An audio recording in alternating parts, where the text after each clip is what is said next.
বক্তব্য রাখছেন আমাদের বিশেষ অতিথি এবং প্রধান অতিথির বক্তব্য। আপনারা বিশেষ অতিথির বক্তব্য শুনছেন এবং প্রধান অতিথির বক্তব্য শুনবেন। আমি বক্তব্য দেব না, দু একটি কথা বলে আমি শেষ করে দেব। আমাদের প্রধান অতিথি আত্মমানবতা সেবা, উনি নিজ এলাকা যাবে, আমার জেলা লক্ষ্মীপুরে, উনি আমার নির্বাচনী এলাকায় আসবে, উনি রওনা দিবেন এবং সেখানে মানুষ খুব কষ্টে আছে, দুঃখ দুর্দশা আছে। আমরা চেষ্টা করবো আমাদের সংগ্রাম থেকে আমরা কিছু করার। আলম ভাই জানে, সিনিয়র নেতৃবৃন্দ জানে আমার সংগ্রাম থেকে আমরা কি পরিমাণ কষ্ট করেছি বিগত 20টা বছর, 18টা বছর। রাজপথে দেখেছি, জেল কেটেছি, মামলা দিয়েছি, না খেয়ে অনাহারে রয়েছি। আমাদের অসংখ্য টাকা কর্মী আজকে বেড়ারি জীবন যাপন করছে। আমরা আজকে একটা জিনিস, আমাদের সকল দুঃখ দুর্দশা চলে গেছে, এই খুনি হাসিনা দেশ থেকে পালিয়ে গেছে। এর বিচার বাংলার মাটিতে ইনশাআল্লাহ হবে। আমাদের নেতৃবৃন্দ যদি না করে, নাহলে আমরা আইন হাতে নিতে বাধ্য হব।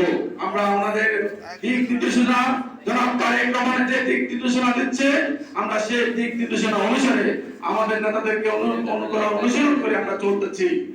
আপনারা এদেরকে বিচারের আওতা, তার দোষদেরকে এখনো তারা হাসিনা পালিয়ে গিয়েছে, কিন্তু তার দোষরা পালিয়ে নেই। তারা দেশের বিভিন্ন জায়গায় পালিয়ে আছে, লুকিয়ে আছে। তাদের লিস্ট করে আপনারা তাদের বিরুদ্ধে ব্যবস্থা করবেন, ব্যবস্থা নেবেন, আইনের আওতায় আনবেন, কোনো ষড়যন্ত্র করবেন না। আমার বাবা যদি থাকে সেখানে তাদের সাথে আমার বাবাকেও সেই ফাঁসির কাস্টডিতে কারা করাবেন। এটা আমার দাবি, প্রাণের দাবি। আপনারা কি চান? না, আপনারা আত্মীয়তা করবেন, ষড়যন্ত্র করবেন, তাদের বিচার বাংলার মাটিতে চাই। আজকে এই প্রতিষ্ঠাবার্ষিকীতে এটাই আমাদের মূল আলোচ্য বিষয়। আপনারা আপনাদের এলাকা আপনি জানেন কোন লোক রাত্রের বেলা কার সাথে হাঁটছে, দিনের বেলা কার সাথে আছে, আমি জানি না।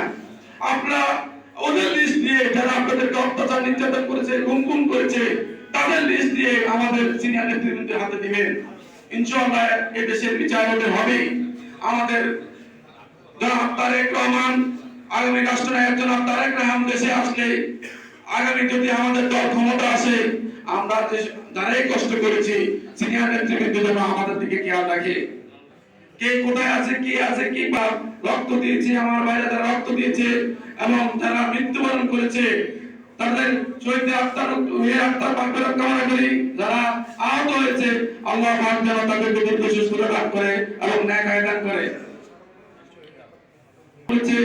10 জনের মতো গুলিবিদ্ধ হয়েছে একটি ইউনিয়নে, এবং আওয়ামী সন্ত্রাসী 3 জন, তারাও কিন্তু নিহত হয়েছে এই হাসিনার কারণে।